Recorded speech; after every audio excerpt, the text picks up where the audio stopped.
going to give it one more minute, everybody, and then we can begin the webinar. While we're waiting to actually get underway, it'd be great if a few of you can probably see the chat function on your screen, or you can be able to click to open it from the top drop-down menu there. If you could just get the chat screen up, and it'd be great to know where, I can see a few of you have already signed in, so it'd be great to know where you're from, the CLC and also your state. Tap away.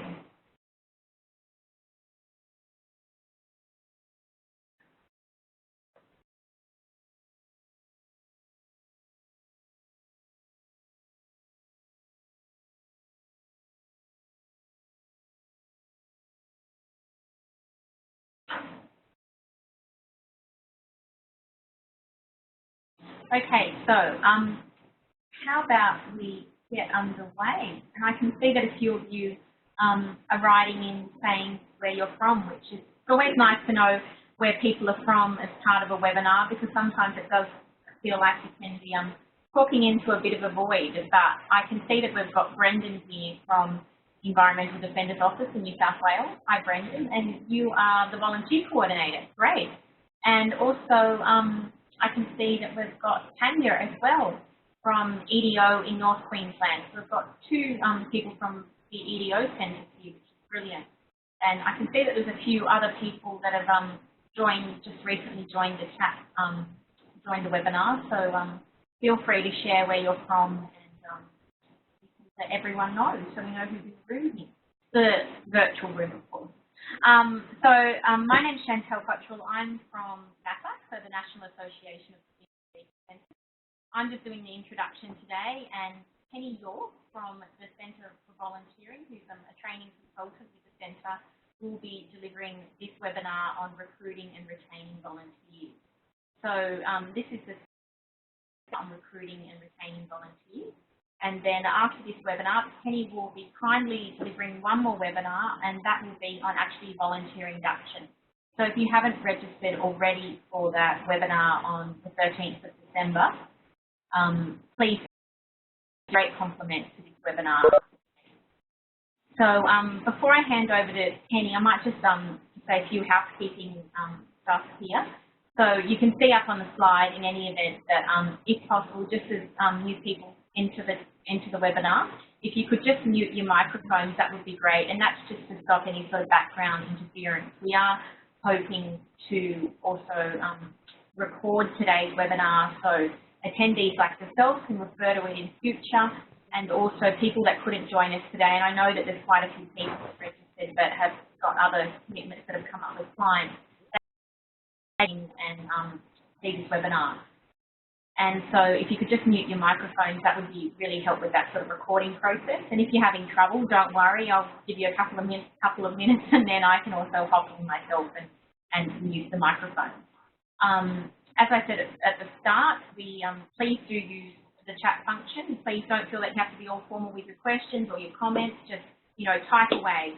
Fast fingers are best, and we certainly want this to be quite a participatory webinar. We've already got some questions here that have come through from CLCs, and that's informed Penny's webinar today, and those questions have come through the RRR network. But if you've got anything else that you want to add, or even a comment that might add something to the webinar, please don't hesitate at all. And so that chat function, like I said, you can access it from the top, and then you can just type in. And I can see that we've also just had Greg from the Refugee and Immigration Legal Service in Brisbane join us. So hi Greg. And that's actually, we've got quite a few specialist CLCs today, so that's good, and you might have something to contribute in terms of the unique needs in terms of recruitment and retention for specialist CLCs.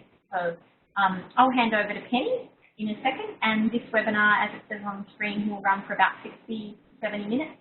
Depending on if you've got more questions that you want to ask, Penny will stick around. And then at the end of the webinar, I'll also show you where on the NACLC website you can access a members page just for RRR CLCs, where you can download webinars from the previous RRR governance and work health and safety training. And then in the coming weeks, you'll also be able to download and watch these webinars as well.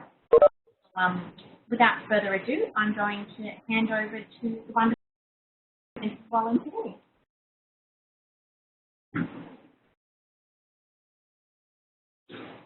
Thanks, Chantel. And I'd just like to thank Chantel and John McMillan for the opportunity to talk with you today about volunteering, particularly recruit and retain volunteers, as that is the subject of today's webinar. I'm just having trouble, Chantel, actually progressing my slides across. So I'll just jump back. There we go. Won't be a second, people. Of course, there's got to be a few technical difficulties, as is the case. So while Chantel is just sorting these slides out for me, I'll tell you a little bit about myself and where I'm from. I work as a consultant to the Centre for Volunteering. And the Centre for Volunteering is a peak body in New South Wales for volunteering involving organisations. And they bring me in to work with not-for-profits or volunteer involving organisations with volunteer program management. And I work on a variety of fronts. I work with the School for Volunteer Management in their training requirements. So they've got certified training on volunteer program coordination and management. And I'll also go in and consult with not-for-profits and work on training programs for not-for-profits for their volunteer programs. So I wear a variety of hats, and as part of that, I actually work for I actually become involved with a number of volunteer organisations. And as you can appreciate, organisations in the volunteering industry come in all shapes and sizes, cross over many different industries, and they can be from the very small to the nationwide size organisation. So there's a lot of variety and a lot of complexity associated with the volunteer workforce. Some of the clients I've worked with recently have been Red Cross, Action Aid, Salvation Army. I've worked with local councils in their local libraries, Country Rugby League, and some smaller organisations, organisations like Fishcare and retirement villages. So, you know, the variety is quite extraordinary, but it's terrific to talk with you today. Now, as part of my work with the Centre for Volunteering, I'll just let you know who they are. They work with the Volunteering Australia, and they are New South Wales peak body, and they refer a lot of volunteers to organisations. They provide a matching service for organisations that need volunteers. And they will help with the recruitment and match volunteers to your organisations and your needs. They also do networking events. They provide advocacy and advice and training, as I mentioned before, through the School of Volunteer Management. And they run the New South Wales Volunteer of the Year Award program. So that's the organisation that I'm representing here today.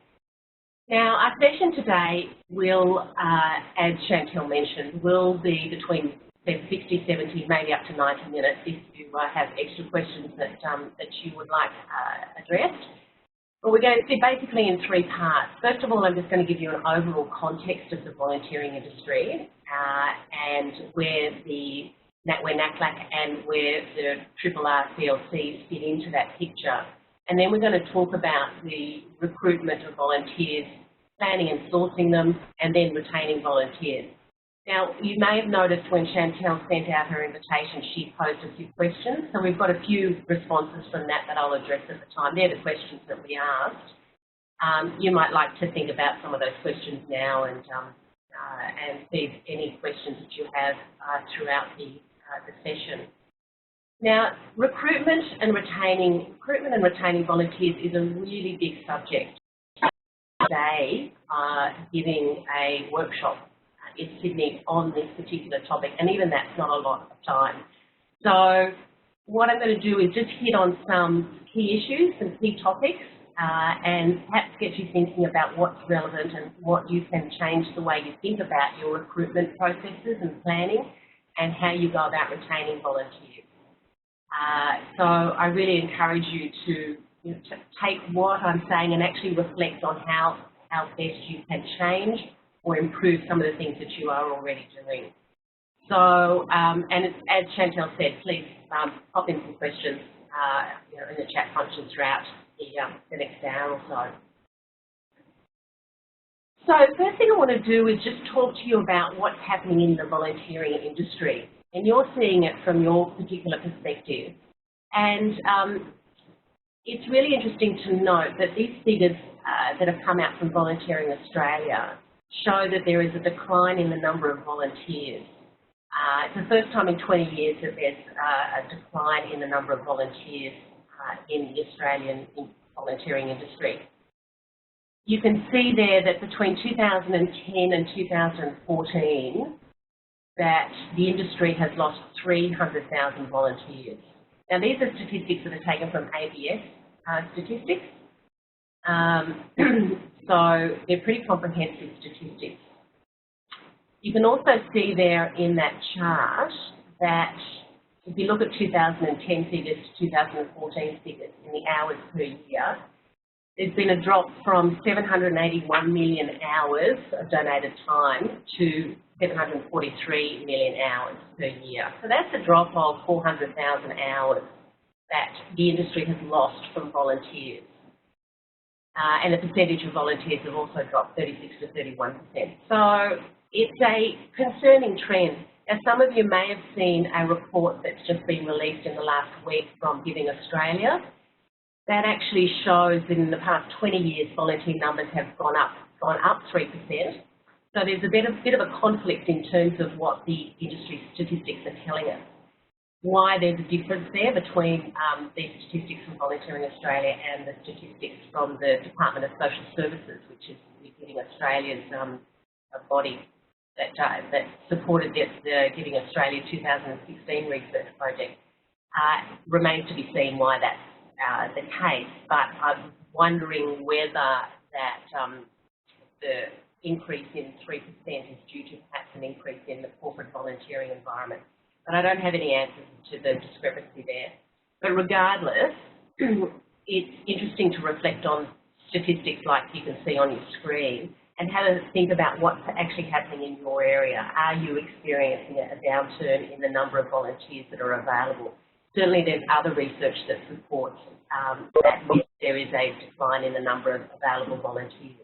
And I'll point you to some of those statistics a little bit later in this presentation. So overall, it seems like the Australian figures in volunteering is decreasing, which isn't really very good for us who rely on volunteers. So it means that we may need to be smarter about how we go about recruiting and may even need to be more smarter about how we go about retaining them, because once we've got them, we don't want to let them go because they're harder to find, right? So I've also got some statistics from some recent research that Volunteering Australia did in conjunction with PwC that was released in April of this year. And you can see that on the slide there, it was a research report on over 2,000 volunteers and over 660 volunteering involving organisations. That's what the VIO stands for. With just under half from the community sector. And it was from a variety of not-for-profits, mixed number of size and number of volunteers. 43% of those that were questioned and the information was collected from had less than 10 full-time equivalents. So what that showed, and you'll see a lot of reference throughout this presentation today, but what it showed was that over half of the activities by volunteering organisations were delivered by volunteers. So 57% of activities were delivered by volunteers. So it's no surprise, volunteering involved organisations really rely on their volunteer resource. So 34% actually used or had 81 to 100% of activities were delivered by volunteers. So, essentially for those organisations, they wouldn't be around if it wasn't for volunteers. So again, these type of industry statistics are interesting to reflect on where you are. What do you do? How much of a percentage of your activities are delivered by volunteers? And to get an increased focus on how reliant you are on volunteers, what would happen if you didn't have volunteers, and how much time and effort are you spending in managing those volunteers. And, it's good to collect these statistics to benchmark yourself against. And also look for opportunities and ideas from what the industry is providing. So this particular research report also gave us some clues about what are deterrents for volunteers and ways that volunteers say that their experience can be improved. So volunteers are saying that their deterrence to volunteering is a lack of flexibility. So that could be a lack of flexibility in the hours that they're asked to work, in the amount of time they're asked to work, or the tasks that they're provided or asked to do, or the variety of tasks that they're. So the flexibility within their experience of volunteering is a deterrent for volunteers. So that's something to reflect back on in your local CLC. What sort of flexibility have you built into your volunteer program?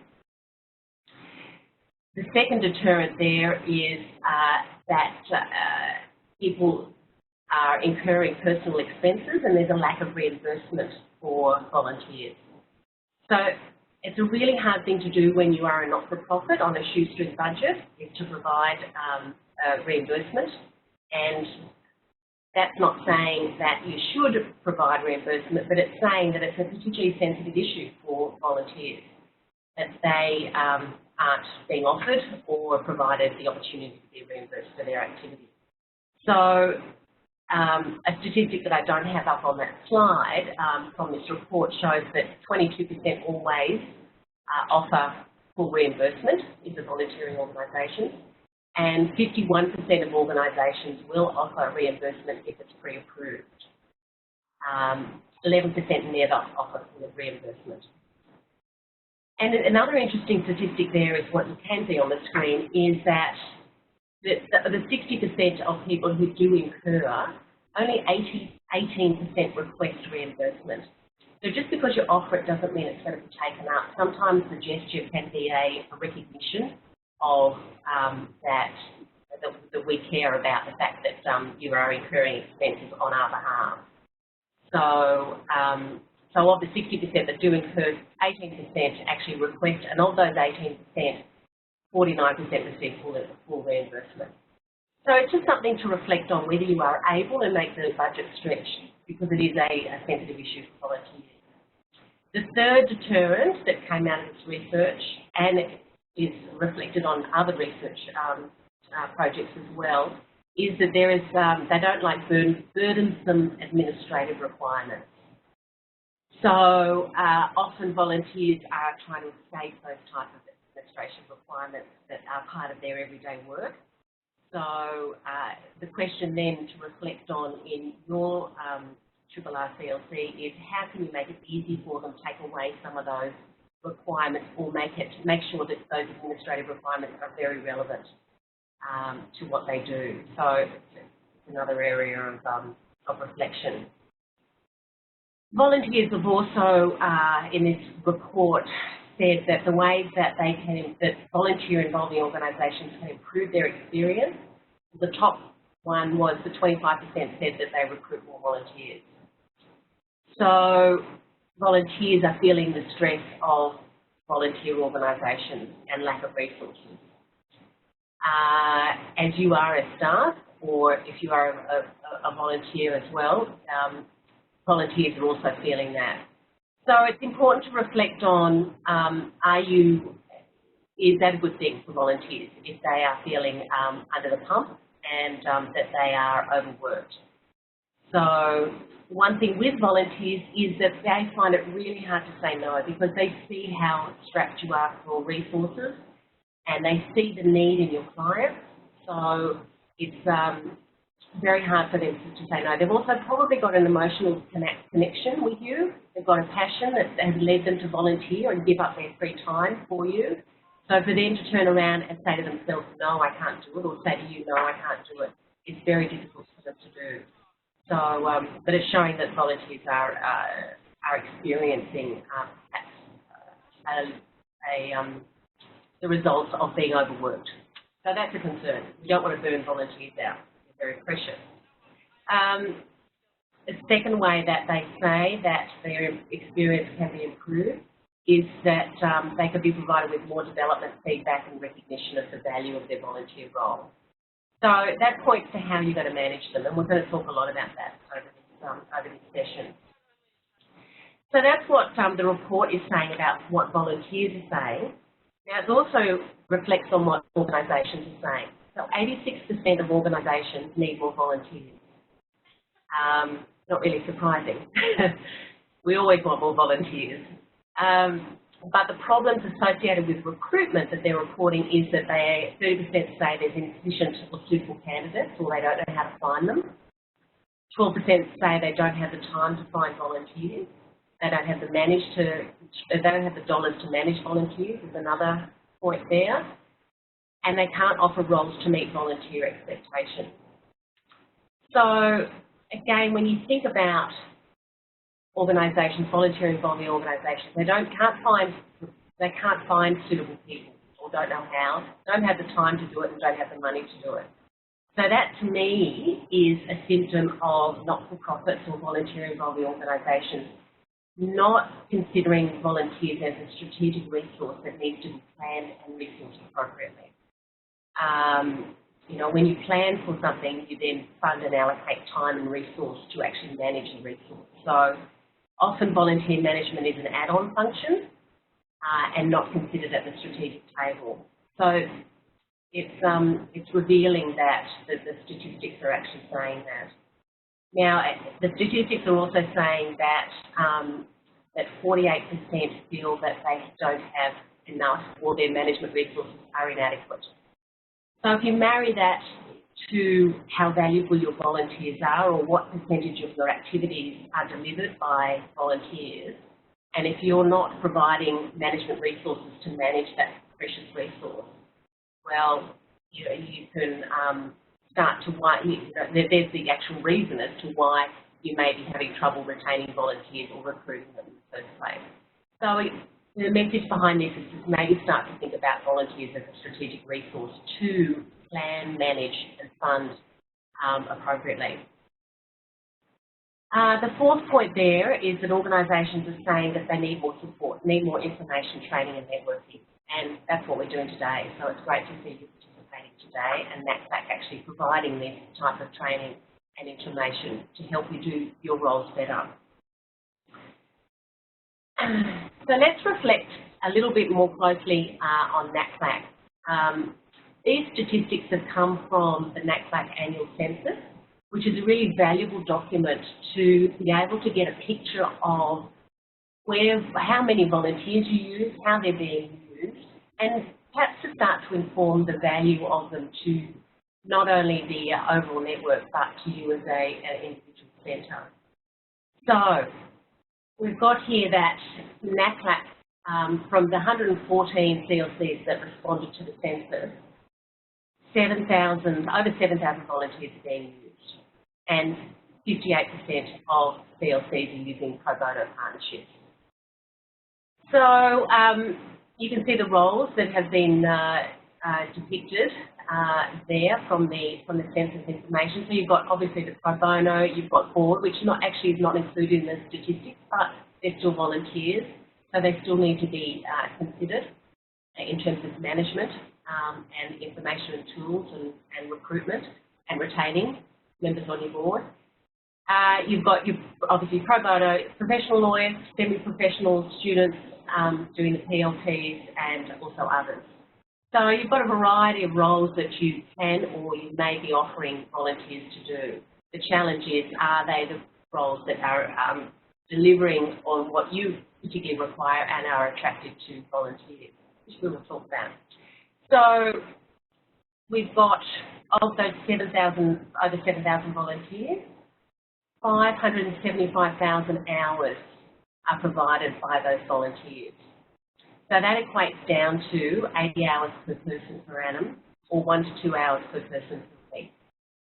Now, if you start to translate that into monetary terms, let's think if we put a figure of $25 per hour, those 80 hours translates to $2,000 per volunteer that they are providing to you in donated time in their resource. So if you look at every volunteer and think $2,000, that's a starting point for valuing the effort that they are providing and the resource that they're providing. Now that's at $25 an hour. You may be valuing their effort or their contribution at $100 an hour, and that then translates to each volunteer providing $8,000 worth of resources in pure salary terms. So there's a considerable amount of value that each one of your volunteers are providing to you.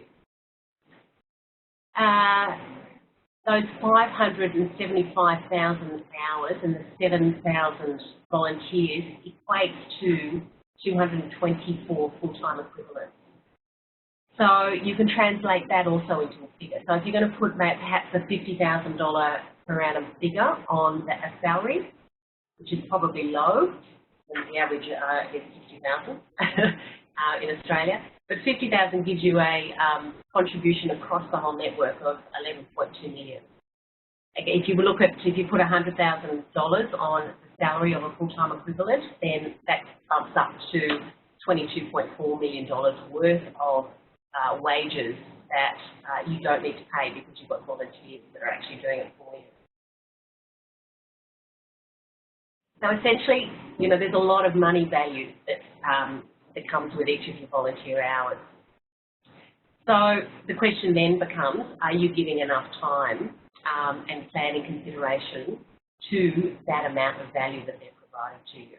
Or is it an incidental add-on, which increases the risks of volunteers not being particularly engaged or not staying with you for a long period of time?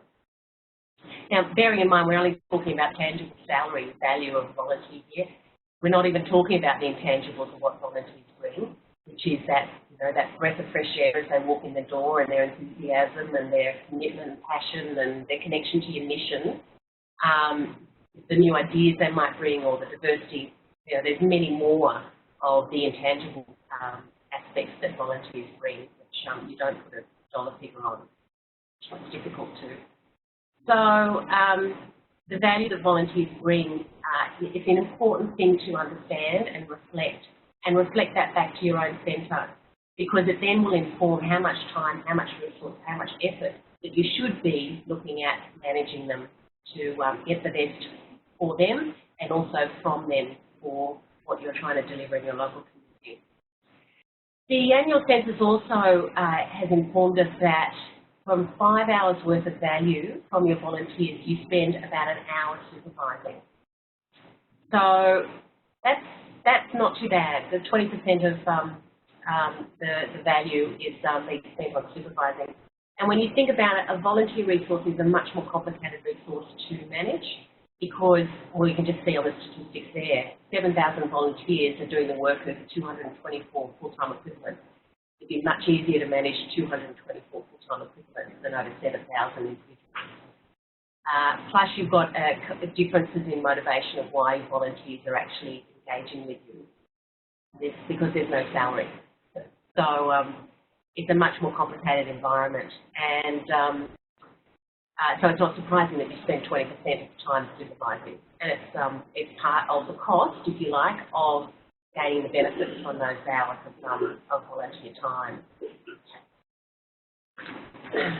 So, as I mentioned earlier, Chantel sent out a number of questions with the invitation for this webinar. And some of the responses that we've collected that I can address now are just on this screen. But if you've got any other questions about what's concerning you about volunteer recruitment for your centre, please type them in, let us know, and I'll address them at another point throughout this slide presentation. But just to address a couple of questions that have come in, there's concern that with reduced resources and funding, that a question is how can we use volunteers to help maintain service quality and protect revenue and reputation, which is a really good point because your volunteers are an integral part of what you deliver, and you want them to reflect the service quality and protect whatever revenue you actually attract and the reputation that you enjoy in their community. And basically, that's all set up in terms of what you recruit them for and how you recruit them. And it comes back to what framework, the structure you're putting around your volunteers and what you're actually listing in your job description and what selection criteria is. And if those two areas are important, which they are to any organisation, it needs to be considered in the recruitment process. So make sure you consider that in your selection criteria. and also, in terms of supporting them, make sure you include the tools for them to do that. Now, bearing in mind that they are volunteers doesn't actually mean anything different to a staff member, because you're expecting the same sort of commitment and the same sort of quality from a volunteer as you are expecting from a staff member. Just because they're a volunteer doesn't mean you need to accept a lower level of standard quality of service delivery. So, so recruit for that. Recruit and make sure you include that in your selection criteria and in the tools that you provide to help volunteers do that for you. A second point associated with reduced resources and funding is that second point there. Volunteers are more important than ever to deliver service. So how do we find more? We're going to talk about that in a little while. So next series of slides. A second question that has been posed is that new volunteers expect a more hands-on role. So, which it can make it difficult if you've got volunteers who want one thing but you need another. So my response to that really is that and this probably reflects more on the students, I would guess, but regardless, is that it's really important that new volunteers and how you're recruiting volunteers know how what they're doing contributes to your overall mission and the good work that you do, and that they understand that the more mundane things are still really important to the organisation. And the opportunities that you have to reinforce that, explicit in your recruitment, the more times you can actually do that, the less problem you will have with those mismatched expectations. You can, you need to be honest and upfront. And essentially, particularly for students, it's a great introduction to the reality of working life. You get the good stuff, but within any job, you also have to do some of the more boring and mundane and more boring and mundane tasks. So it's a bit of an introduction into the real world from that perspective. But also, you need to make that explicit that yes, there's going to be some areas that might be boring, but it's really important to the mission of the organisation, and this is how it contributes to us providing the service to you. So that's that. Which is a deterrent in small communities is volunteers being able to protect confidentiality and privacy. That's a reality of the role, it seems. Or is it? Is it the nature of the volunteer role that you need them to do? And it's then your responsibility to make sure that you help volunteers manage that. So as part of the job description, and if you can't eliminate it from the volunteer role, then it becomes part of the job description. Your responsibility is to provide tools or ways in which the volunteers can actually manage that. And whether it's a phrase to say, I can't talk about it because I'm a volunteer, or I can't talk about it because it's confidential and private, or you may need to train volunteers on that particular aspect. But it's important to manage what's in your control and manage what is part of the role that you need them to do. And if that's part of the issue, then you've got to plan for it and manage it and give volunteers the tools to manage that. And acknowledge it in the as you discuss with potential volunteers. So please type in some extra questions as they come to your mind, and we'll address a few more a bit later on if they come in. So let's move on to the comment from that last slide about where to find more volunteers. What you can see on your screen is I've got two research components there. And the one on the left is a Canadian study back in 2010. And the reason why I include that is that it's a really succinct summary of what a lot of other research reports say, in that people don't volunteer because 67% of people don't have time. 62% say they can't commit, 52% say they prefer a donation of dollars, which is probably a combination of the fact that they can't commit or they don't have the time, or it's easier and more convenient. And the last one is a really interesting point. 45% of people are saying that no one asked them to volunteer. So the question there is, from that particular piece of research, is who are you asking? Are you asking? Are you asking the right people? There may be a potential pool of volunteers that will volunteer if you just ask them. Now, that then presupposes you know what you need and you know what you're asking for, which is part of the planning process for your volunteer role. But it's just a really interesting statistic there. 45% of people would volunteer, but no one has asked them. The chart on the right shows barriers to volunteers for those about continuing to volunteer. And you can actually see that work commitments and family commitments are a particular issue. So they don't have time, and that will prevent them from volunteering in the future. Now, when you think about volunteers and how they come to you, the pathways into your organisation tend to be one of two areas. So the first area is where a volunteer initiates contact with you. So as a volunteer, I want to volunteer. I want to be associated with you. You give me what I need. I think you are going to best value and manage my time. And also, particularly for your centres, is that you provide an opportunity to use my unique skills, my unique legal skills for those professional volunteers that you engage. So that's one way. That's based on the volunteers' initiative. The second way is on your initiative.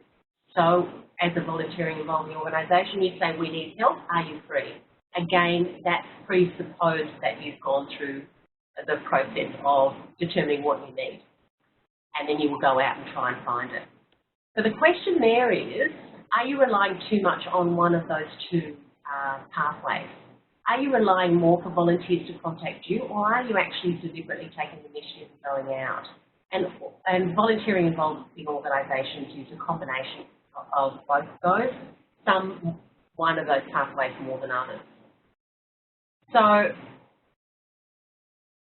focus on those pathways, but regardless of either pathway, both the skilled and non-professional volunteers, they are attracted to what you are, who you are in the community, your success, your reputation, your promise, what your goals are, what your values are, what your brand is in the community, and what your vision and mission is. So volunteers tend to form an emotional attachment and they are attracted with you, and they are attracted because you are doing in the community what they like and they want to see more of, they want to contribute to and be associated with the good work that you do. So the question behind that is, what are you doing to actually promote yourself to the local community? So how visible are you? How visible is the good work that you do? Do you need to do some more promotion to actually get yourself out there in terms of being a known community organisation?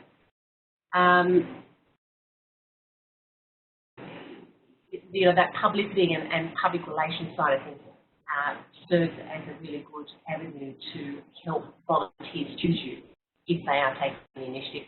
And if you are going out to the market saying, we want you, they'll go, oh, I know all about this particular RRR CLC because I've seen them do this, and this. So it's important to think about your brand and your community. Bearing in mind that people have the choice, whether it's skills, whether they're using skills that are unique to you or whether they're using generic skills, they have a choice as whether they give up some of their precious time or whether they choose somebody else to volunteer for. So you've always got to keep in mind that choice is easier for people not to volunteer, basically. So the next question is, do you make it easy and accessible and welcoming when volunteers actually do make the effort to contact you? What do they see about you? What processes do they have to go through? What's relevant? They don't like administration. We've seen that through the previous slide. So what's their experience in terms of paperwork that they have to fill in or application forms that they have to fill in? What type of experience when they interact with you do they have? Is your website easy to interact with? Is the person who's on reception polite and welcoming? There's basic things like that that will influence whether a volunteer will take the next step further. Another point associated with that is that in terms of we need help, are you free? What you do need is really important, but also knowing what you don't need is really important in a volunteer or a volunteer who's contacting you as well, because you don't want to stuff a volunteer around. You want to say, look, that's fantastic. I love the fact that you contacted us. We don't have that particular role available. We actually don't need those skills right at the moment. Rather than say, oh, I don't know, I'm not sure, I'll get back to you, and then it gets passed from person to person and it loses attraction and it loses the gloss of that volunteer who was attracted to you in the first place. You want to be able to treat them professionally. So do you make it easy, accessible, welcoming for your volunteers as they are coming into your organisation via either of those pathways? And another thing to think of too is that everyone who calls you is worth potentially $2,000 or $8,000, depending on what pay rate you associate with them. So who are you letting fall through the cracks because you're not managing them or treating them well or responding to them in a timely way? So something else to think about there. So generally speaking, when you are looking at your recruitment processes or recruitment strategy, know what you need. Are you looking for more hands to lighten the load, or skills to expand or improve or change? Are you looking for different skills? What can you use volunteers for? They can be more than just a professional resource. You can bring them in for many other areas as well, for non-professional, things like setting up an event, setting up some of your community education events, maybe some different skills that you haven't thought about that you can utilise volunteers for. So a clear approach helps about what a volunteer role is within your organisation and what it could be, not only because it keeps staff secure, because you don't want staff to feel like their role is being threatened by a volunteer. So the clarity between what's a volunteer and what's a paid staff can be important. But also it gives guidance to volunteers. So volunteers want to know what they're being asked to do, what the success criteria is, how much you're relying on them, how much time you need of them, what it means to them, because volunteers want to do a good job. So they need to know what the criteria for doing that job for you is. And that comes in the position description as a starting point, and also with the selection criteria. To make sure you get the right person for the right role. It also will help you set your expectations, and the connection to the mission is an important component in a volunteer role, which I've mentioned before. So recruitment, be specific with what you need and go and ask for it. So if you're looking to recruit volunteers through that avenue. Second point there is be professional, have the structure to support. So their policies and procedures are really important. Volunteers have changed in the last 5 years. They're expecting a much more professional experience in their volunteering role. They're not as forgiving as perhaps they were 5, 10 years ago, or with some of the older generations of volunteers who are moving out of the volunteering industry. So the expectations of volunteers have changed and are expecting that professionalised environment. The point there is be proactive, not reactive. Plan for managing people you don't need right now. So that feeds back into the whole concept of thinking of volunteers as a strategic resource in your 5-year planning activities, if you can plan that far ahead, which is tricky when it comes to funding, relying on funding, but incorporate it in your strategic thinking, what you may need in the future. And another point I'd probably add in there is that be prepared to say no to volunteers. If they are not right, if they are not what you need, it's far better to say no, thank you, now, rather than say yes and then not utilise them to their full potential, or because you potentially are wasting their time and they're not going to have a very good experience. And you may spend more time managing them if they're not really what you need. So be prepared to say no, and this is an additional point there. So let's look at this particular slide. Have we had any other questions come in, Chantel? No questions come in, that's fine. So let's have a look at this particular slide because it may affect you in terms of how you look at your community, what people are attracted to in your local community. This is from the State of Volunteering report, which I mentioned before, and it asks the question, what sector would you be most interested in volunteering for in the future? And you can see up the top there that community service organisation is far and away the most attractive. So, of course, there's a number of other categories down there that you may see yourself slotting into. So the attractiveness of the overall industry that you work for also influences whether you're attracting volunteers. So you might want to reflect on that and think, well, you know, perhaps I'm doing a lot of work with human rights or migrant support or alcohol and other drug support, that type of sub-industry within the legal environment. You might like to think about, well, you know, maybe if I'm seen more as a community service, it may be more attractive to volunteers. And it might also it would still be reflective of what you do. What you do is an amazing community service. But are volunteers seeing you in that light? Are they seeing you as a community service or as legal aid? So your image and the knowledge of potential volunteers, what they have in the community about you, can be influential, whether they are attracted to you. And then that then translates to how you then process those volunteers into your organisation, which we'll talk about later.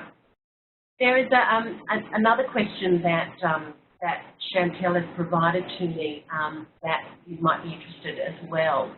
And that goes into how you actually structure your volunteer roles. And the question is it reasonable to expect or ask volunteers to work a minimum number of hours? Because continuity of support to clients is really important. So in answering that, is it reasonable to ask volunteers to work a minimum number of hours? The answer is yes. It's quite reasonable to have that as part of your criteria for the role. It's part of the job description and can be part of the selection criteria. If it's important to you to be able to have that continuity to your clients, then you need to know that and ask for it. Volunteers. Unless you ask, you won't get. However, you've got to then balance up. Perhaps it might be providing a barrier to some people who cannot commit to that amount of time that you require. And bearing in mind that Volunteering Australia put a figure of 16 hours, it's unreasonable to ask a volunteer to work for more than 16 hours per week on an ongoing basis, but then you should be payroll. So as long as you're not asking too much overall of the volunteer, you know, you'll be fine. But you must also that if it's providing a barrier to actually getting volunteers to do this role, you may need to provide some type of bridge and structure your volunteer role differently. You don't want to set up a want to fill. So it's a balancing act between what you need, what volunteers are prepared to do, and perhaps you need to be flexible in bridging the requirements that you need. Maybe someone else can. Maybe you need to buddy up in terms of client continuity. Or reduce the volunteers' workload in other areas to be able to provide that continuity to the client in that particular environment. Yes, so that's hopefully answers that question. We're going to move on to, we've got a question coming through. How do we make sure our volunteers are turning up to their volunteer shift? Yes. Because they're not a paid staff member, you cannot have that level of contractual arrangement with your volunteer. So you're really relying on the goodwill and understanding of the volunteer, how important they are to you to turn up on time. Now, I would say that is built into your induction and your setup for the role. So if it's critical that they turn up for you, then that needs to be a select area. and if they can't do the role. If it's not so much of a problem, if they don't turn up, well then you've got a lot of flexibility to accommodate that volunteer. But it comes back to what's important to you and what's important to the service. And so that may be a situation where you have to say, no thank you, Mr. or Mrs. Volunteer. If you are unable to commit, then perhaps we can find another role where it's not as critical that you turn up on time or for your shift. Or perhaps it's not the most suitable volunteering opportunity for you. Because the last thing you want to do is set yourself up to have your image and reputation be affected by volunteers who don't understand their obligations. So it's setting up right at the start with their training, with their induction, with the selection and selecting your volunteers, that it is really important they turn up on time.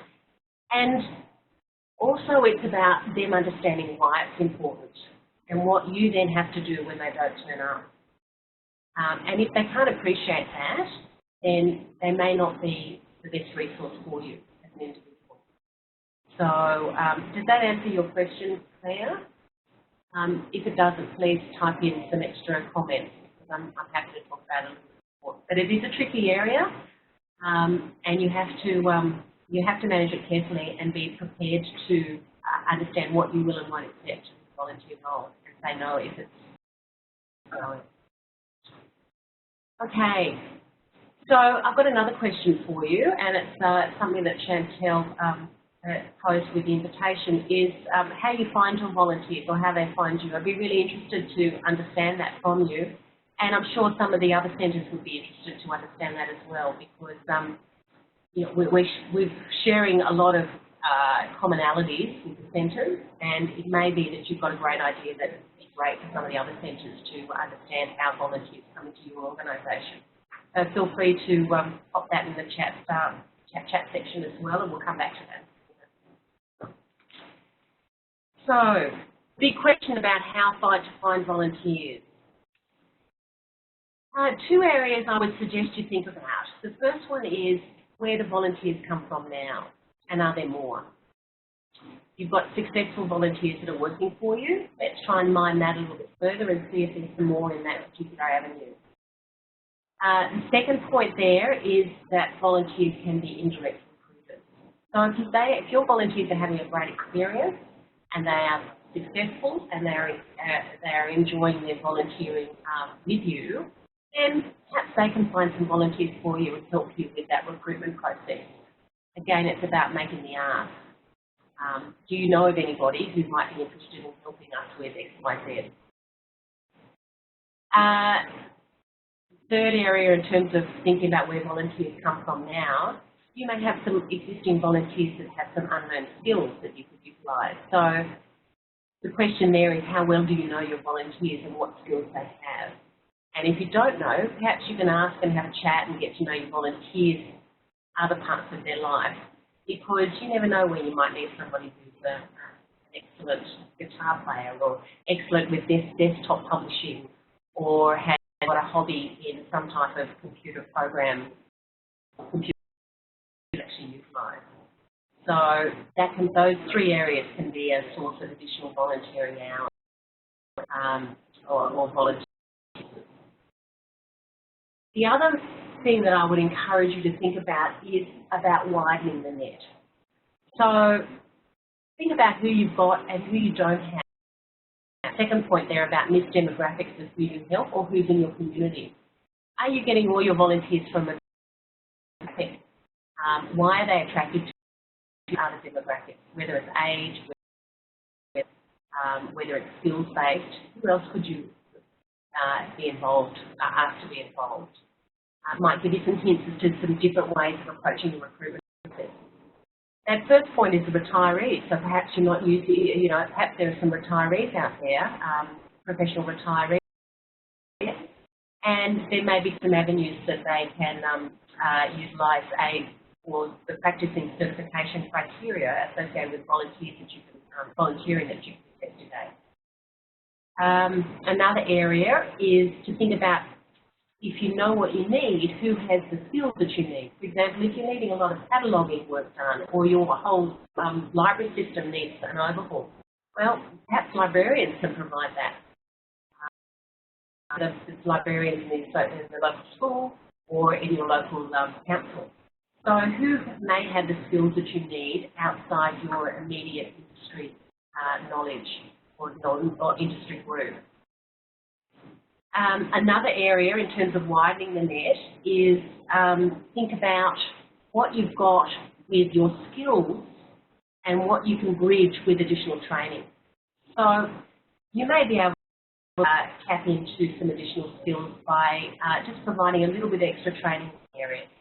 And that also can tie in with, for example, if your professional skills, your lawyer skills are in short supply, well, what can you take off those professional volunteers, professionally skilled volunteers, and give to a non-professional volunteer that can actually free up the skills, the professional lawyer volunteer that you're utilising.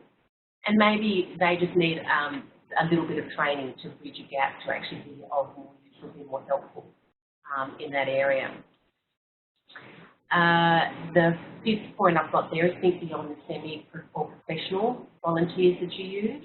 What can you actually bring, who can you bring in that may help with some of the non-professional areas we talked about before? You know, the example of setting up education event, for example. You can come in and actually set up all the physicalities of that room. The last point there is to encourage you to think about what you're doing now that narrows the net. So what information are you providing and communicating that may actually make people self-select themselves out before they get in the door? So volunteers, before they actually knock on your door, will look for some reassurance. Firstly, that the organisation is good and reputable and does the right thing and reputation. But they will also look to see whether your organisation needs you. So if I'm a volunteer, I will look at some of the criteria, desirable characteristics of what your volunteers have or the skills that you're asking for, and see whether you need them. So I've looked at one of the websites in the CLC network, and the listings of desirable skills I saw there, I thought I was intimidated by. I thought, wow, I don't think I would fit in this organisation because I don't seem to fit those desirable skills. So what's up there? What are you communicating that might actually exclude people who could be really great for your local centre? So think about what information you're communicating, what's on websites, what's on your brochures and that sort of material. Because you could be inadvertently narrowing the net by not paying attention to some of those areas. You don't want to limit your volunteer pool by creating unnecessary barriers. So that's the point I just wanted to make with that last particular point. We've got another question come in, or comment. Most applications come in via our website. That's very relevant to what we were just saying. We also have partnerships with universities for intern placement. So that's from Brendan. Thanks, Brendan. Those partnerships are valuable, and managing those partnerships is really valuable to ensure that you get the type of interns that you want and need, or of the quality that you need. And applications coming via your website just goes to show how important it is that volunteers will be researching you before they actually take the step. Volunteers, when they're making the initiative, really do research and really do stop and think before they call you up or put an application in. So test out what you're actually communicating on your website and paraphernalia. Thanks for that, Brendan. Any other comments? Very welcome to. So let's just move on to the next slide here.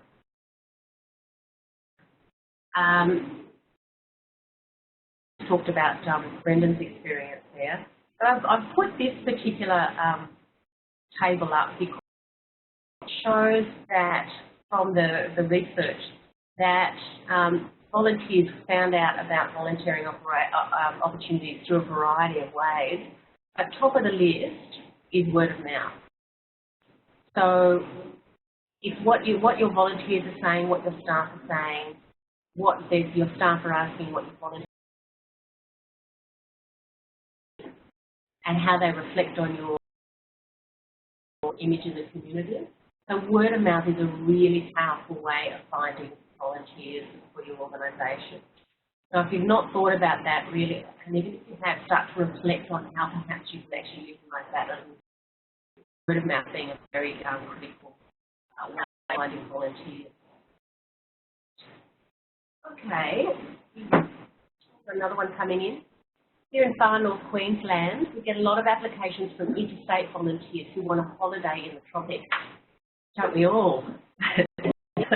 It's hard to accommodate people for this short period of time. Absolutely. So that comes back down to the comment I made earlier about knowing what you need and what you don't need.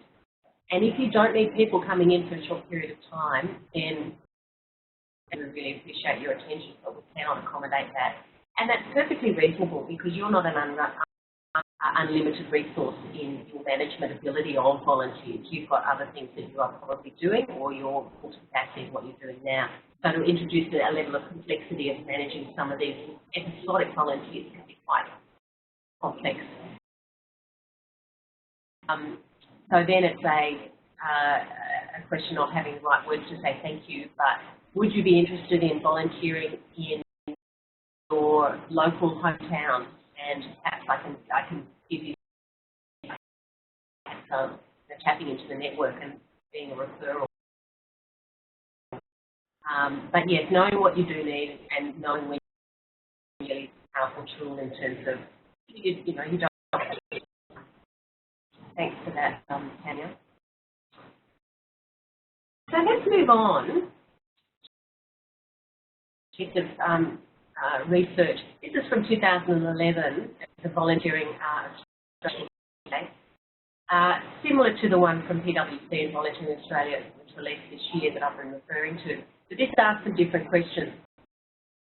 This particular table lists all the important factors for continuing to volunteer. And I've highlighted I've aggregated similar items together and highlighted the top three that volunteers are saying it's important for them to continue to volunteer. The first one are the ones values and principles of the organisation and knowing my contribution makes a difference. So that's all about the values of your organisation, and they're to those principles, values, and knowing that their contribution makes a difference to what you're doing. Really important component of a volunteer's experience about being connected to what is and being constantly connected. So never forget that their experience needs to link to your mission here for you. The second two aggregated points I've listed there are the stars, and they are basically what the volunteer gets out of the role. So the first one at the top, availability of volunteer work that matches my interests and skills. So it's how they fit into your organisation, and then being able to share their interests and skills. And the second one is what I get out of the role for me. So it's a really important component setting up for recruitment success, in that it gives volunteers what they're looking for. So it's important to find out what volunteers want from your organisation and why they're volunteering and what's in it for me type component is. And I'm going to talk about that next, just in volunteer motivation. And the third point that I've got the arrow pointing to is about convenience. So volunteers because of location. So if you're thinking about moving people around, or if they'd be nice for them to travel in, may be a deterrent. And the other point there with the arrow is flexible volunteering at times and in ways that suit me. So how flexible can you be? And coming back to that comment from Tanya about accepting or what people who are contacting you wanting to do short periods of time, perhaps you can think about little short-term projects that might help you out that actually make some volunteers that want that type of volunteering exposure. But again, that's up to you in terms of the resources and how well you're going to be able to manage that with the current resources that you've got. So three pretty important areas: the connection to your values and mission, what volunteers get from their volunteer role, and the sense and flexibility come out of that chart. So let's go to the me component. Now, when you ask volunteers why they volunteer, most will say one of those first four reasons listed in red on that slide. Because I want to give something back, because I want to support the community or support a cause, I want to save lives, I want to contribute and be generous. So, and they're very valuable and very valid points, but there will always be a second point. People don't give up their time, and when they've got family commitments and work commitments and leisure commitments, if they're not getting something personally out of it themselves. So there will always be a second level of motivation. And it could be any number of motivations. It could be 3 or 4 of that list. That's only a short list in comparison to what volunteers may tell you when asked. But it's really important to understand. For example, if your volunteer wants to gain recognition, it's not an easy thing for a volunteer to actually admit, but it's something that they're trying to achieve through their volunteering. I mean, it's great to be associated in a volunteering environment to a good cause. It reflects very well on individuals. So people who are looking for their volunteer role to help them gain recognition, well, it will be in your best interest to actually provide an opportunity for them to do that. Because it's giving them what they want, they will be happier and they will stay. The same goes for it to be a role model. You know, perhaps they want to be seen as somebody who helps and encourages and mentors others. So if you know that, you can actually provide their volunteering experience as a richer experience that will then ensure that they stay with you longer.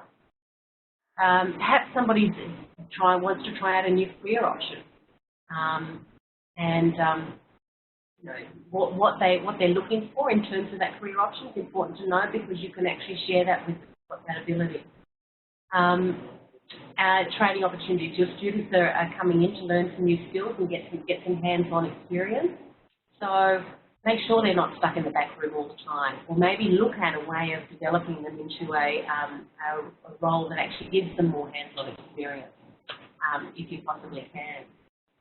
So, Claire's just asked, how do you find out about these motivations? And it's a very good question. You've got to ask. And you ask not only once, but you ask twice.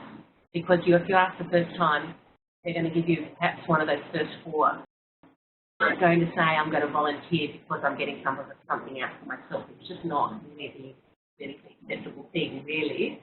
But if you ask or provide examples of, you know, really interested in why you're volunteering, you know, it's fantastic that you want to give something back to the community, but so many volunteers, what you're saying to the volunteers, are doing it to build a network of contacts or develop some self-confidence, you know, and then start to have a conversation to ask those extra volunteers.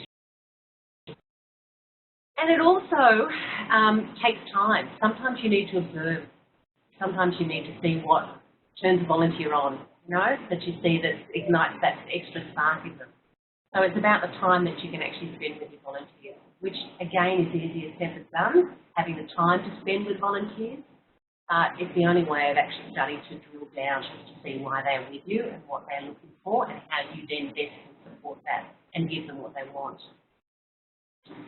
And again, you know, those volunteers can have 3 or 4 different motivations. So that conversation is really important. Okay. Oh, it's got another one. Have I missed one? What do you think about a volunteer coordinating other volunteers?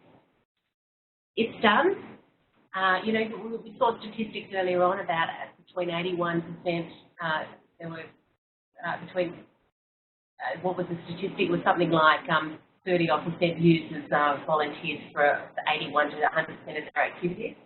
And often that involves volunteers managing other volunteers. It's perfectly fine. However, you have to ascertain whether that volunteer, if you're relying on that volunteer who's managing other volunteers too much. Because if they get sick or up and leave, or if you're needing them more than 16 hours a week, or they are feeling put upon for extra work, then you're not doing yourself a service, and yourself any favours, or your volunteers any favours. But essentially, volunteers can do anything staff members can. However, it's really important to protect your staff from feeling threatened about volunteer work. So the clarity of what a volunteer does and a staff member does is really important. But essentially, volunteers can be given any task that you want them to do, as long as you have that clarity that sits behind them. And the talents of a volunteer are equivalent to talents of a staff. The only difference really is their pay scale. So bearing those in mind, it can be fine. Thanks, Claire. Okay. So we're moving on to now sort of components of retaining volunteers. So understanding their motivations is all about retaining volunteers, and delivering to them what they need from their volunteering experience. So just coming back to one of the questions that Chantel posed with the invitation about what the biggest issue you had experience in keeping volunteers. I'd be very interested if you've got any other questions about keeping your volunteers and retaining your volunteers. I'll just reflect on two of the points that I talked about earlier on about from the recruitment side of things, that new volunteers expect a more hands-on role. And that a deterrent in smaller communities is volunteers being able to protect confidentiality and privacy. The thing is about your volunteers is that they're not a set and forget. So you set up the roles so that volunteers don't expect a more hands-on role, and you set up the roles so that you are selecting for people who can deal with issues of confidentiality and privacy and working. But they also need managing throughout their experience. So for volunteers expecting more a hands-on role, well, perhaps maybe as they spend more time with you, you can show them that they can develop into a more hands-on role. Again, that's all about knowing your volunteers and understanding what is working for them and what's not, and it's an ongoing management process or function, making sure that they are still happy in what they're doing, or perhaps giving them the flexibility of moving to different roles.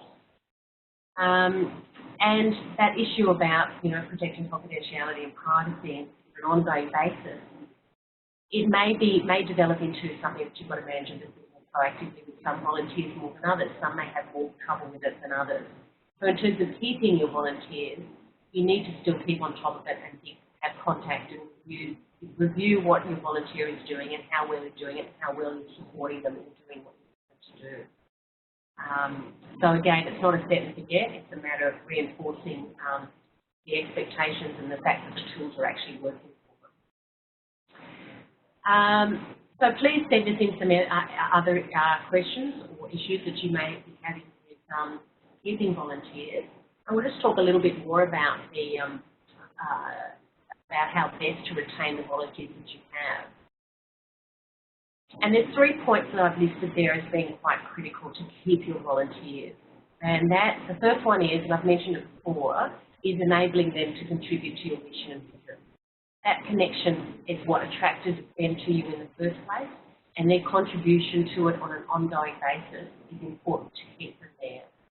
So think about the volunteers that you've got and the roles that they're doing, and ensure that they are connected or that they understand the connection, even for filing in the background, how important it is to enable you to do the good work that you do in the community.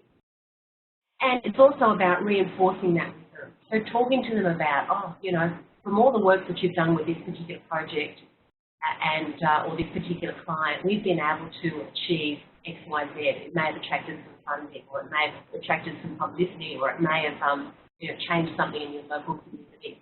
So think about continually reminding volunteers their contribution, how important their contribution is to your vision and mission and what you do in the community. The second point is fulfilling their motivation, which we have talked about already, making sure you know what it is of why they're actually volunteering for you, so that you can keep giving it to them or offer them choices, perhaps, to actually help them achieve that build motivation. And then the third component is valuing their contribution, so rewarding them, recognising them. But it's more than that. It's more about how, in addition to that, it's how you manage them. So providing that professional framework and structure demonstrates that their hours that they're giving to you are just as important as the staff members. That's even more because you're not paying the volunteers for them. No, I didn't say that.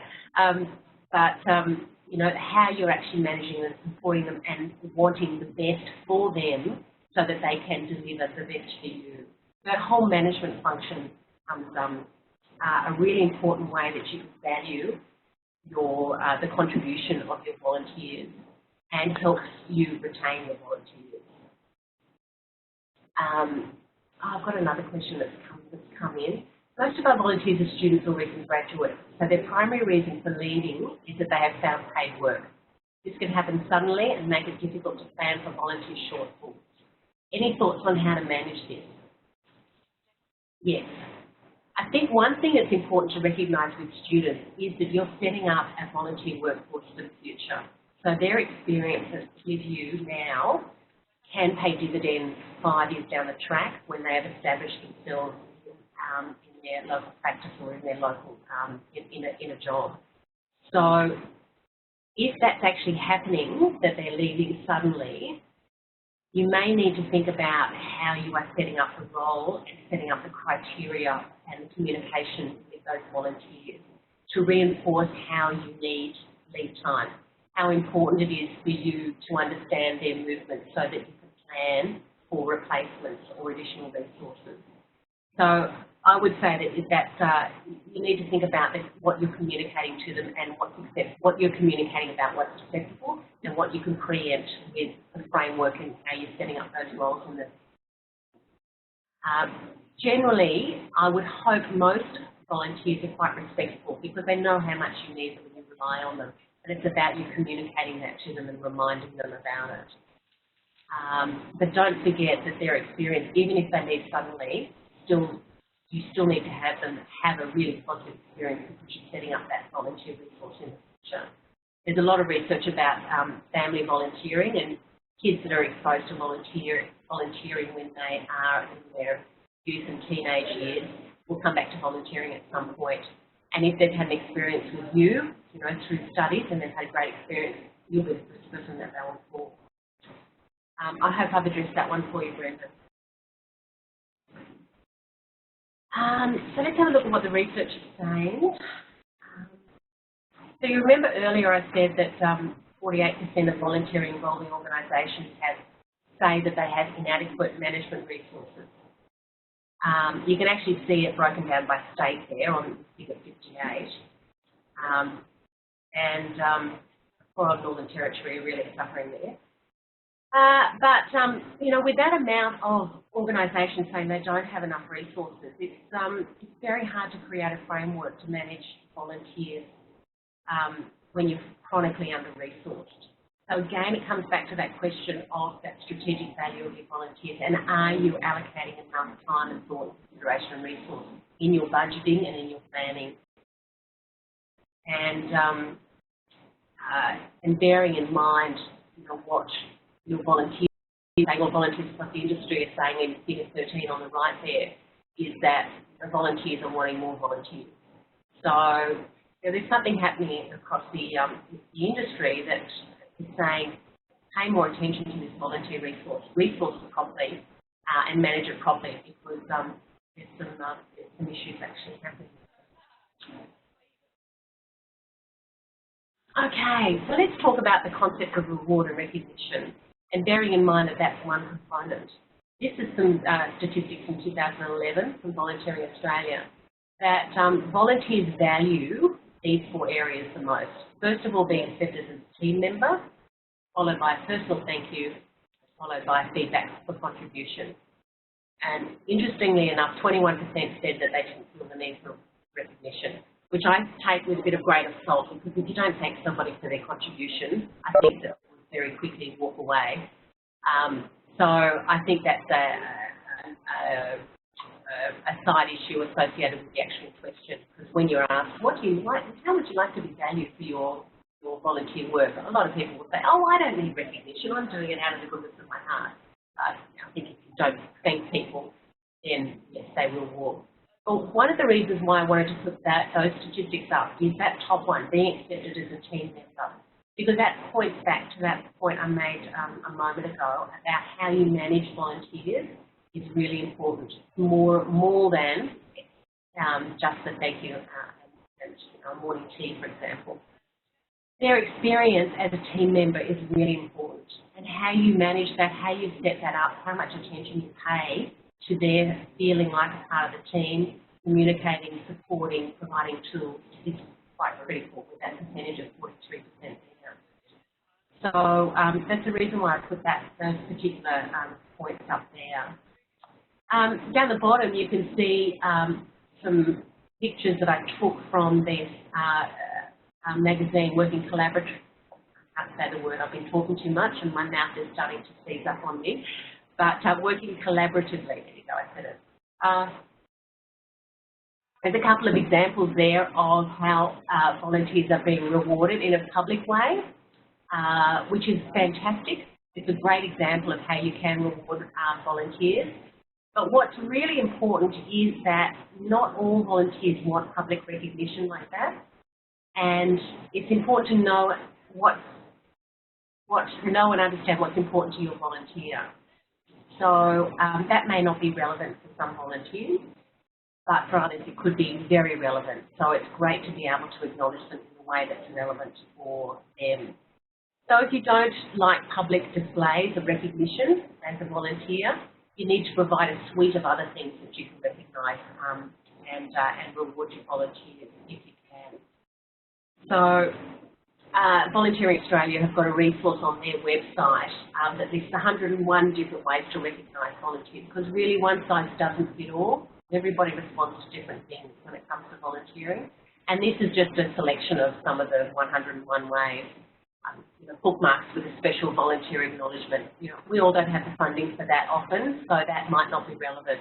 But we could offer car or bike parking for volunteers, or a secure place for them to securing their mode of transport. Number 40, we tell volunteers they've done a good job. I mean, we all like to think that we do that, but it's not just a once-off. It's very important to remind ourselves to tell volunteers more than once, very often, about the value of what they're doing and how good of a job they are doing for the specific task that they're doing. 41, know the volunteers' names, partners, and the kids of your volunteers. Again, it brings them more into that team, and it shows that you care and you're interested in them. Create a volunteer notice board, have something special for them. Have photographs on the notice board, photographs of staff on the notice board, so volunteers, when they come in, can remember people's names and faces. Send birthday cards, celebrate the years of working together. Just some ideas. There's 95 other ways that are listed there. No one way is the best way, but you need to have a variety of ways of actually recognising or rewarding your volunteers for what they're doing for you.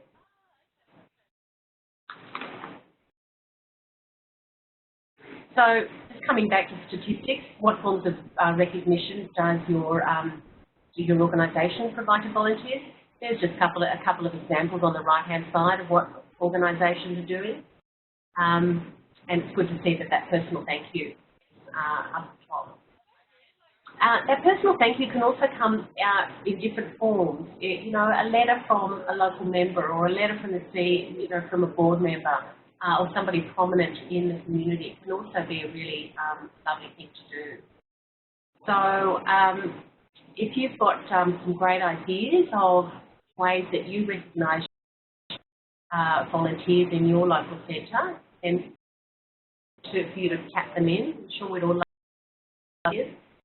And it would also be a great thing to be able to share that type of information amongst the overall network too. We're wanting to do the best and provide the best environment for our volunteers. So, we can share some of these ideas as well, and Chantal will talk a bit more about that at the end. So, a note up to all panellists. In terms of recognition, how organising social events for volunteers? Cycles here, where certain volunteer groups tend to keep to themselves. Should be trying to foster a more social environment. And that to me just indicates that some volunteers like it and some people don't. The nature of who you've got working for you at the moment. Where you can, I would try provide the opportunity for a social environment. If you can, but you can't force people to be social when they are inherently not interested or don't have time or be social. So I think the important thing is that you try it, you provide the opportunity, and if it doesn't work, that's fine, try something else. And be aware of that, and algorithm that it might work again at another particular point with a different group of volunteers. It's just is a good variety of volunteers, their motivations and their characteristics are different. So you need to be paying attention to them. So that comes to that second point on that slide. What is important is the relevance of individual values and fulfilling their motivation. Okay. So if anyone's got any other comments about retaining volunteers, please get your fingers typing. But I did want to bring attention back to one of the slides that I put up earlier on, and look at it through the framework of what is important in keeping volunteers. And that's what are the deterrents. What are volunteers saying about the deterrents and to improve their experience? So just coming back to that ways to improve experience, 25% want you to or want the organisation to recruit more volunteers, and that they are perhaps feeling a little bit overwhelmed or overworked. You don't want to have volunteers that leave you because they are feeling overwhelmed and overworked. So it could be the amount of work that you give to the volunteers, the type of work you give to volunteers as well.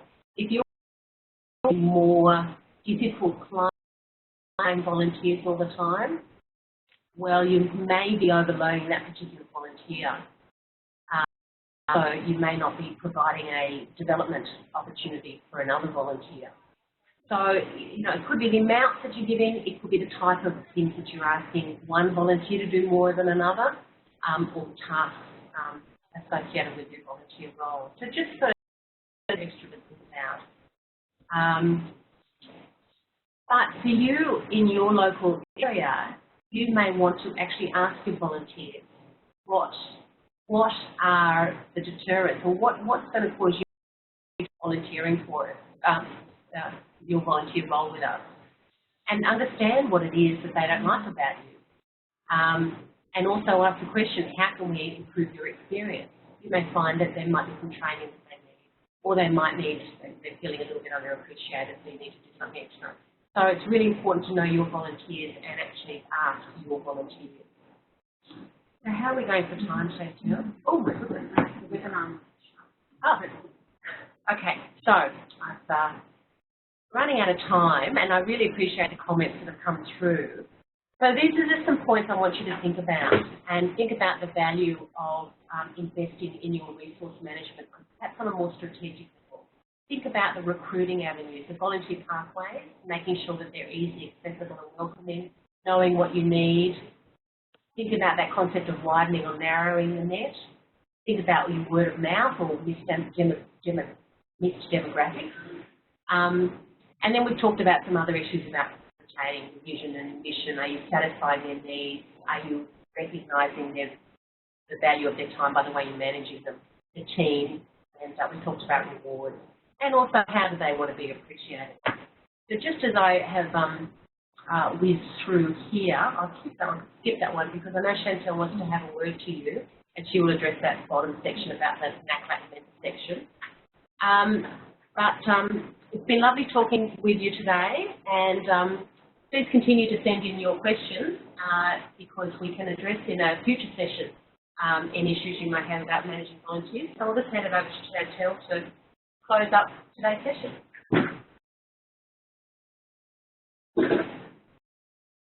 Thanks so much, Penny, for the session today. It was actually really helpful, and also thank you to everyone who has been part of the session today. Your questions have been brilliant, and it's really allowed it to be targeted particularly to CLCs and particularly to RCLCs. And I could just see a comment that's come through now, Penny saying, thanks, Penny, that was very informative. So thanks to everybody. As Penny just mentioned in the last slide before I let you go, I might just show you a section on the NACLC website where in the coming weeks you'll be able to download all of these webinars which we're recording that Penny has been delivering, so the recruit and retain webinars, and then also the induction webinars as well as the effective pro bono webinars which have been developed by the Australian Pro Bono Centre. So I might just get out of this PowerPoint screen and just show you this section on the website, and then also just let you know that with this section on the website, it is for RRR CLCs, and it's also for you to be able to share any resources that you might have at your centre that you think would be relevant to other RRR CLCs. So I'll just pop out of now. And so I'll just actually go back to the start. So this is the actual page here which I've got up, which is in the member section of the NACLC website. And it's got the webinars for governance and also work health and safety. So some of you might recall that these webinars were delivered throughout 2015 and 2016 by Justice Connect on these two topics and targeted particularly to RRR CLC. And again, also incorporated feedback that was received through the National RRR network to make the webinars very targeted towards RRR CLC. So I'm just going to show you how to actually get into this section on the website if you don't know already. So if you go to naclc.org.au, so the NACLC website, and then up the top here you'll see 6th item along NACLC services. So if you click that, you'll then see just down here NACLC members page. So you just need to log into the general broad members page to begin with, and then you'll be able to actually access the RRR page. So I've got the members page up at the moment, and you should all have the login there for the members page to get into it, because that's where you download your RMG guide, your national accreditation, service resources, and also information about public liability and the legal needs assessment toolkit. So if you don't have those login details, send me an email and I'm happy to send them across to you. But we're now in the NACLC services page, and you can just see right down the bottom here on the left-hand side, RRR CLCs members page. If you click that, that'll take you back to that screen I had up at the start, which has there about the governance webinars and the work health and safety. And in the coming weeks, there'll be another little box for volunteers and another little box for effective pro bono partnerships. So it's also got a training calendar there as well, where you can click that and find out about Penny's upcoming induction webinar on 13th December. And it has a link there as well where you can register for that through WebEx. So I might just show you what one of the pages looks like, just so you can see the information there, and there'll be similar information there once these webinars go up as well. So with this governance one, it's just got a little bit about what the webinar actually covered that was delivered by Justice Connect. And then it also, in the Justice Connect examples, they also developed some workbooks to complement the webinars. And that was very much because there's legislation around governance and legislation around work health and safety. And those workbooks were meant to pick up on all the varying pieces of legislation across the states and territories to try and make it relevant to all the states and territories, whereas with topics like volunteers and pro bono much broader. And so we haven't needed workbooks for these particular topics. But should you have anything at your CLC, please feel free to share it, and we'll include it on this section. So just in terms of the webinar content, you'll see the recorded webinars, and they're also got closed captions as a feature to aid with accessibility, and then also a transcript as well, which you can download and print off and refer to at your leisure should you have issues, for example, accessing YouTube. Being in a RRR area with sometimes IT issues, it might be helpful to have the transcript. So I do encourage you to use this section of the website and refer back here for the webinars, which will be coming in the next few weeks, and I will make sure that I will send an email out to all the participants of this webinar and the last one and the one coming up, and let them know the link, and also through to the network, through Bruce, who's our wonderful Triple R network convener. And in the meantime, if you have any feedback about this webinar or even about the pro bono webinar which was developed recently, give me a call at NACLC or send me an email. But otherwise, thank you for coming today, and again, thank you to Penny. We'll see you all.